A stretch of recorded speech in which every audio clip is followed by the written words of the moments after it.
Hello everybody, so in today's video we're going to go right back to basics. So when I launched the Vintage Thursday section of the channel, I said some of our videos would cover the really basic stuff in the hope that we can help out some new people coming into the hobby. So what we're going to cover today, we have got a Massey Ferguson 35.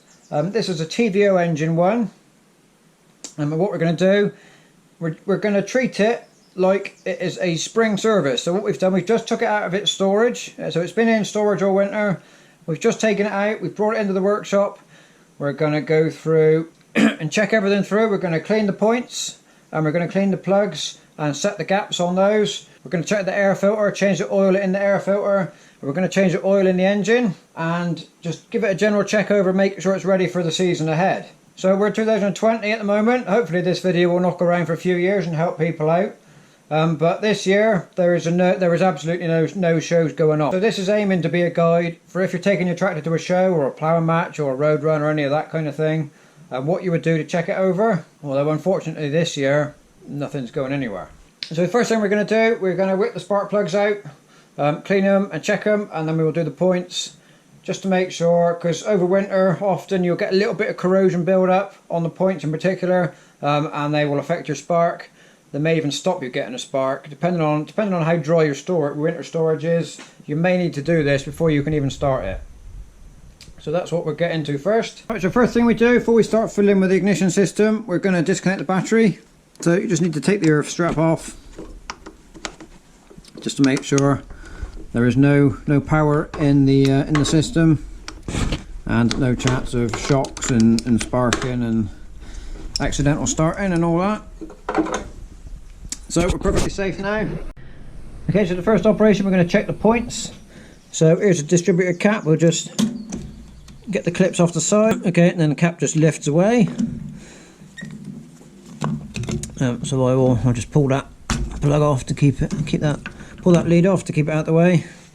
Okay, so this reveals our rotor arm.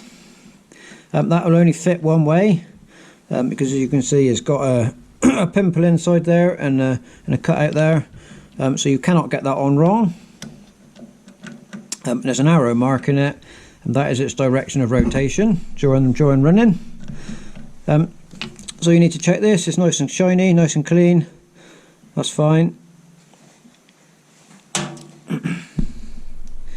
Next down is the dust cover, so you pull that out, and then we are into this here. Okay, so we are now into the points. Okay, so inside the distributor we've got, so this cylindrical object is the condenser. That will need changing. That can fail. It's not a bad idea to change that every couple of years, depending on how often you use your tractor. This here is your points, and these two screws here and here are the mounting points for the mounting screws for the points. And also this one here, I'm not sure if the camera's showing it, but it's a slotted hole under this screw, and this is how you set your gap, which we'll cover in a minute. Okay, so as you can see on this is a 4-cylinder engine, and there's 4 lobes on the shaft, and as the shaft turns, it opens and closes the points by this following the lobes around. So what you want to do, so to check the points, that there, so you can see as it's revolving, the lug on the shaft is pivoting the points to open them up.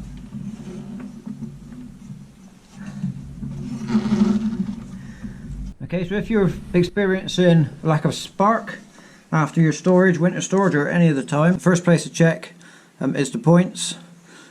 Easy to clean. This is a piece of emery cloth, 600 grit, so very fine. If you just fold it over, so you've got the abrasive both sides. So just open up your points.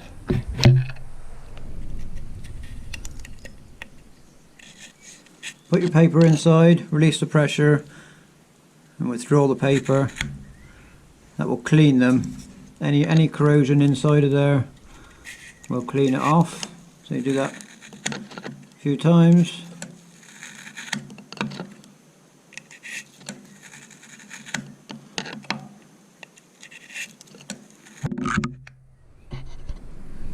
Okay, so we're doubling the paper over, you're cleaning both sides at once. Okay, so they're clean now. The next thing to do is to check your points gap. Now the points gap will be listed in your operator's book. Okay, so to check the points, to check the gap, you will need a set of feeler gauges. And as you can see, if I catch it right in the light, they've got the sizes etched into them. Okay, so that's the thickness. These are imperial, so that's 25 thousandths of an inch, 10 for 15 thousandths of an inch. If you've got, sometimes you need to stack them up together. So if you needed to say 35, you would put 25 and 10 together to stack them together. So obviously you need to check your own book as to what you need. But what gap we're measuring, so as the engine's turning, and we bring our lobe into position to open the gap, that is the gap there that we are measuring. Okay, so that is a bit loose there.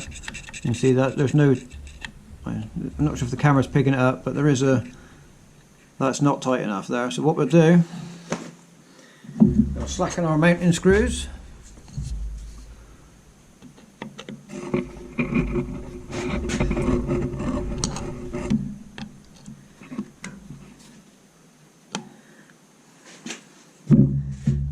Okay, and then you can see that one on that slot.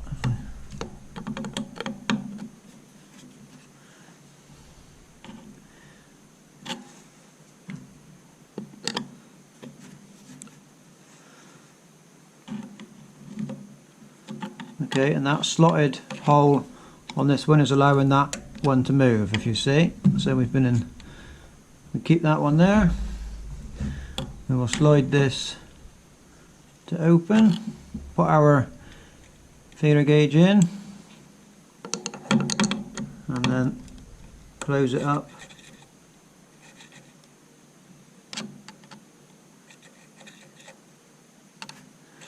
So there's just a little bit of friction on the gauge, and then clamping down tight again, being careful not to move it. Okay, so do them up tight.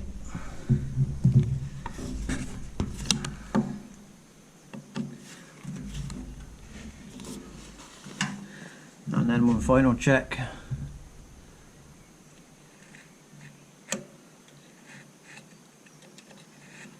Right. So if you need to change your condenser, that is held in place by a screw over the back there, and the connection by that nut there. Often you need to take the whole lot out, take it apart to take it physically out of the distributor. Fix it on with your new nut and clamp him down, and then you're good to go. So that's everything in there finished now. So what we'll do, we will put our dust cover back on.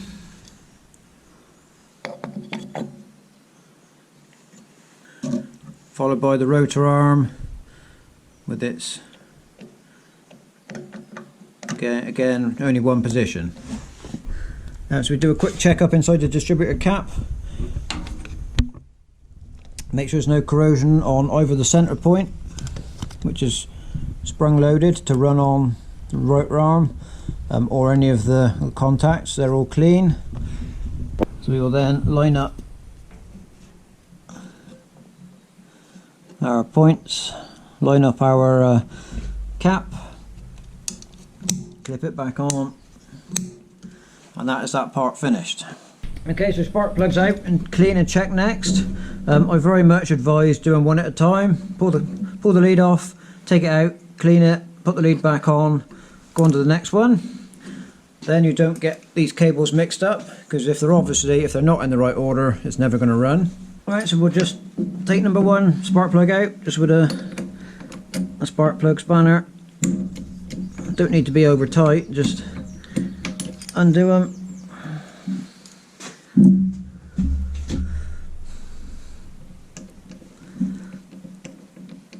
Okay, so what we're looking for is a clean, dry plug. We don't want soot or oil or dirt. So we'll see what they look like. That's okay, that's quite clean. There's a little bit of soot on there. What we'll do, we'll clean that off, and we will again check our gap and then put them back in. Right, so we'll come over to the bench in a bit more better light. So what we'll do, we'll just give it a quick wire brush off to get the soot away, and wipe over with a clean rag just to get them nice and shiny and give us our best chance of making sure we get a well running engine. Okay, so now we will check the gap. So again, we go to our feeler gauges, and I run so again, it's different for every engine and every plug. I run these on about a 1/28 thou gap, so I've got 25 and 3 to add the two together.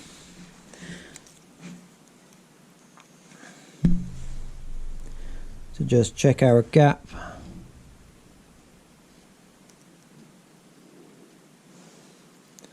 Okay, so that's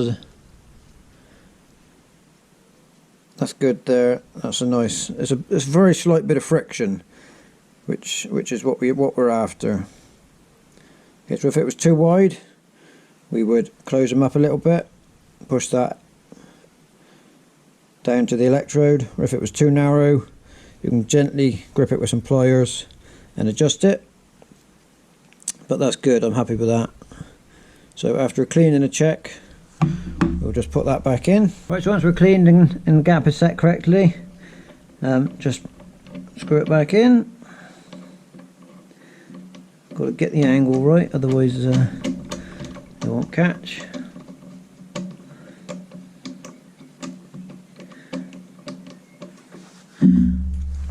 Just take our plug spanner and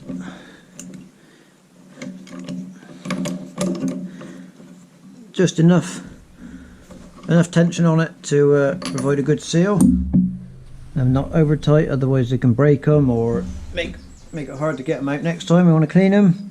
And then pop the cap on, and then we go on to the rest. Right, so once we've completed the ignition system, all the plugs are done, we'll move on to the fuel. So this here is a fuel tap, 2-position petrol for starting. It's that way. On a 35 it's backwards. A T20 goes that way, 35 is backwards to it for some reason. Okay, so that's your petrol position for starting. Then you turn over to TVO for hot running, and central is off. So what we're going to do, we're going to clean this bowl out. There's a bit of sediment in there, so we've got a pan underneath to catch any spill. There won't be a great deal, but we'll just undo the nut underneath, pull the bowl down, tip out that bit of petrol, and look at all the yuck in the bottom. So we'll go and clean all that out. Right, so nice and clean now. So this is a sediment bowl, and obviously it was doing its job, catching, because there's no filter as such in a petrol fuel system. There is gauze filters on the end of the bolts, or there should be, but this is the main sort of sediment catching system, and as you can see, it was doing its job.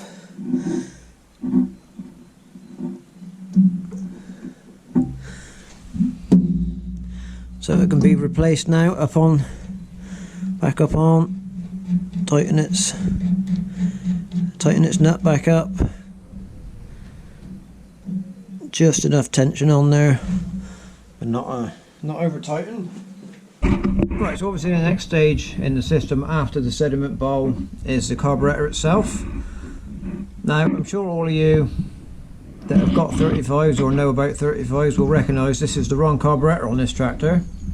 This is a Zenith 24T2, which is what normally you would find on a T20. This should have a 28G Zenith carburetor on it. So this is a carburetor that came on the tractor, and I've been running it with it for a number of years. I do now have a correct carburetor to fit on it. So during this video I'm not going to take this. Normally you would take it apart and strip and clean it. It's part of a service if it's not running well.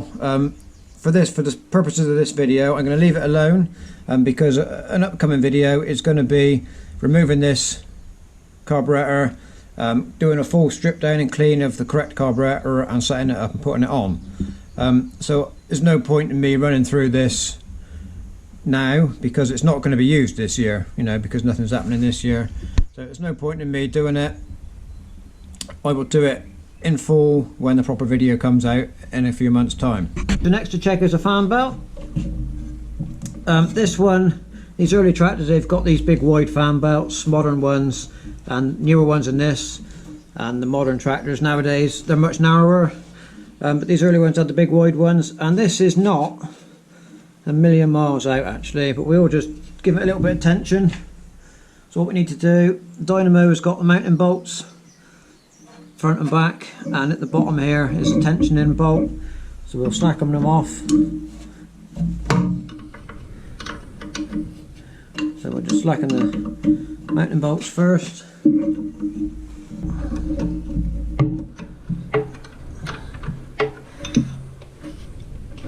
Okay, so there's all the mounting bolts slackened, allowing us to pivot the dynamo around its brackets. So what we'll do,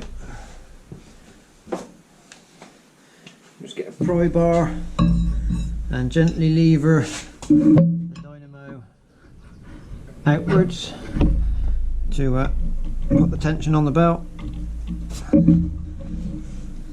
Do the clamp bolt up first.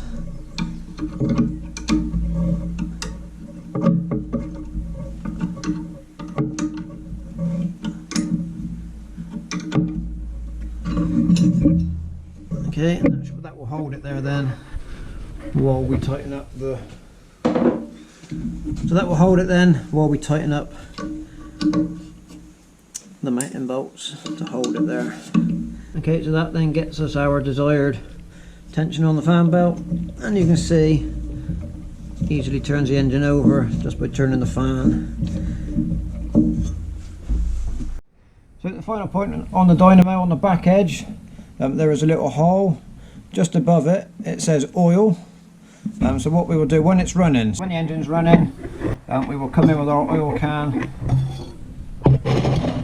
and put it in and give it a couple of pumps. Not a great deal, but if you see the angle on the end of the oil can matches the angle cast into the back of there, and you can put a pump in there and it lubricates it. But if you over lubricate it, obviously the oil will get onto the brushes inside, and that's not good. So minimum oil, just a pump on the can just to keep it going. So the final thing before we change the engine oil, we are going to change the oil and air filter.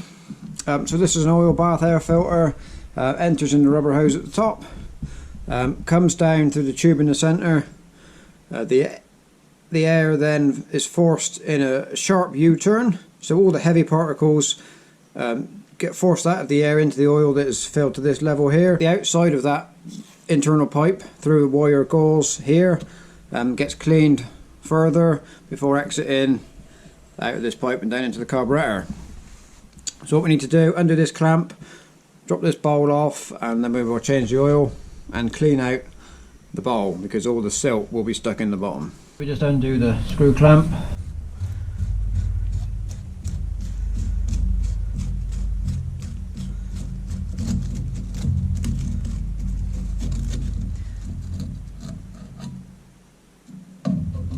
Drop the bowl down. Okay, so this oil is now waste, so that goes into our waste bucket. You can see all that manky stuff falling out the bottom. That's what we'll do. We'll go and clean this out, get all that silt out, make it nice and clean, and then we'll come back. Right, so here's our cleaned out bowl. If you can see, stamped into the bowl, it says exact oil level with some arrows pointing to this ridge in the outside. So we'll fill it up.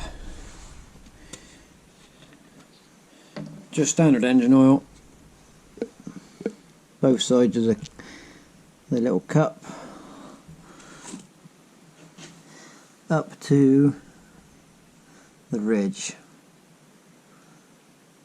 There we go. So hopefully there you can see the oil level marker. So now all that's left to do is to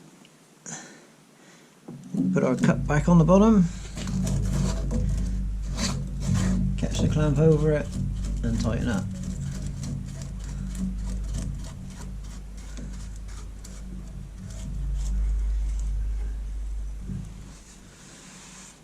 So now we've done all those, the next thing to do, and the final thing really, is to change the engine oil. You want to warm the engine up before you change it to let the oil run out better a little bit. Just thin the oil a little bit with the heat, and then it runs out nicer. So what we'll do, we'll put the battery back on, turn the fuel on, prime that system through, because we'll have to drain a little bit out of the carburetor just to make sure we've got fresh fuel through, and then we'll start up, warm the engine up, and then we'll drop the oil out, change the filter, and put some fresh oil back in.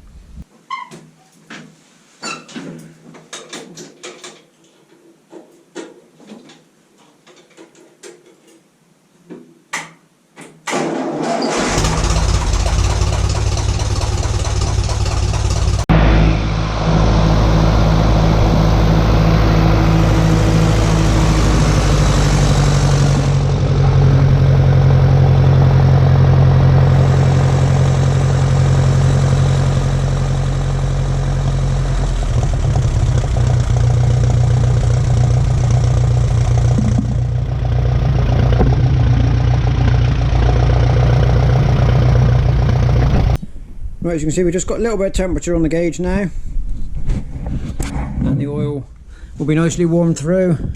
It's comfortable to touch. You don't want it hot. If you can't touch it, it's way too hot, but that's comfortable. Okay, so in the centre of the sump is a drain plug, so we'll put a bucket under the plug and let the oil come out. Right, so we've got our bucket underneath, spanner onto the plug.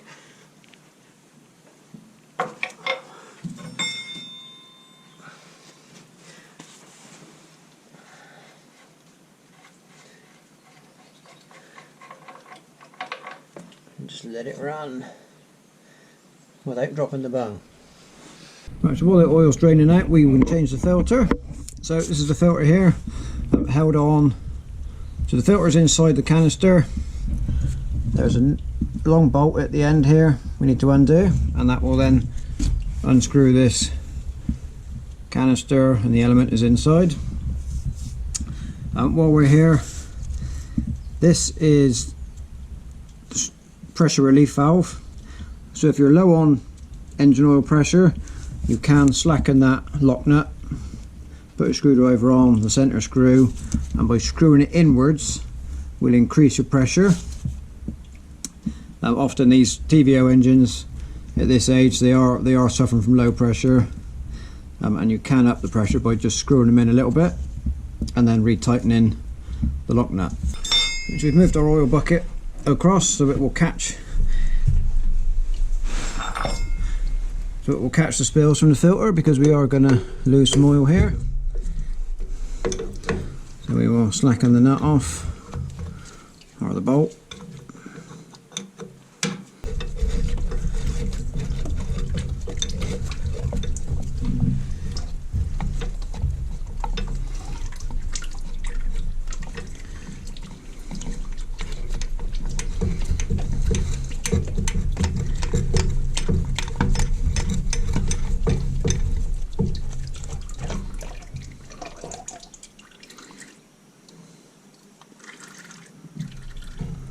Pour the excess oil into the bucket. Right, so around this sealing face is an O-ring, and new ones come with the filter. So we'll take the old one out.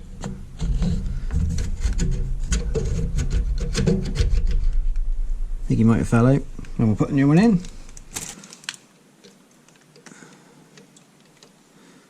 Right, that's a bit of a fiddle. We're going to have to make sure he goes in and stays there when we put the canister back on.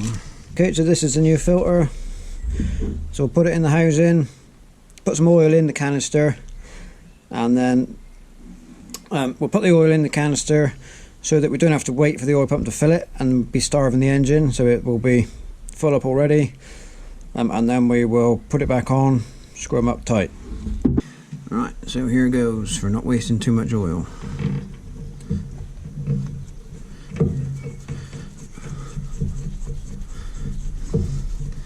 Screw him on.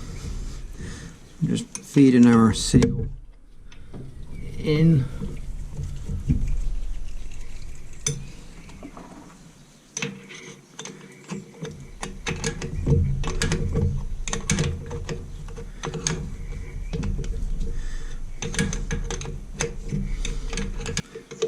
We want just enough tension on the bolt to not leak, but not strip the threads.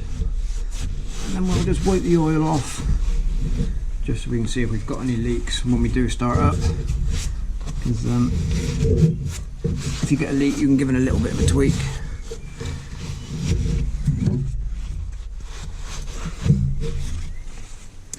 See, these element filters are a bit messy. You can see why they introduced the canister type. You know, they're just a lot easier to change. So we'll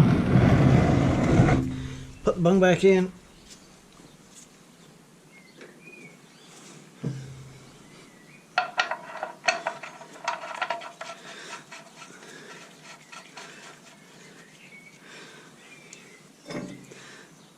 And just a little bit of tension, don't over tighten it, just enough to stop leaks. Right, so time to refill now. So this is our oil filler, this aluminium cap. So we'll just wipe round, make sure we don't introduce any dirt when we open it. So that folds down and clips there. So this is just straight SAE 30 oil, which is all these TVO engines need. And this will take about 6 litres to fill this one up. Right, so that's 5.5 litres in. We'll pull the dipstick out, wipe it off, and check it.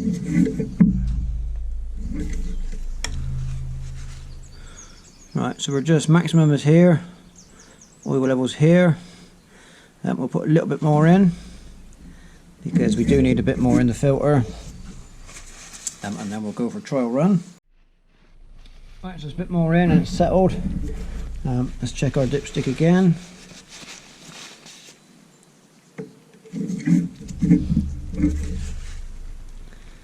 Okay, so we are now just a tiny bit above maximum.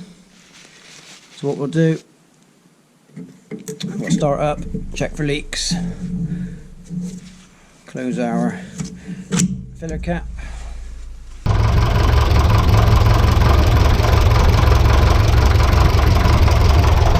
Right, so that little test run was all successful. We were all dry around the filter and the sump plug. So we've just been stopped for a little while. We will recheck our oil level. So we'll pull out, wipe the dipstick clean, and re-dip. And that is good. So that's all nice, fresh, clean oil with a good level.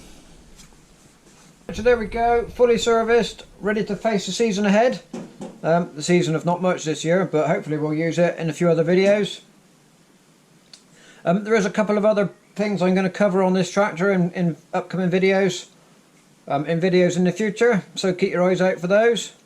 Other than that, I think let's bring this kind of servicing guide to an end. So I hope you found it useful, especially if you've not done this kind of thing before. I know some viewers will be doing this longer than I have, and you know, they won't have learnt anything. But hopefully some new people to the hobby will have learnt something. Don't forget to subscribe to the channel for more videos coming up in the vintage series. And that just leaves me to say thank you very much for watching, and we'll see you next time.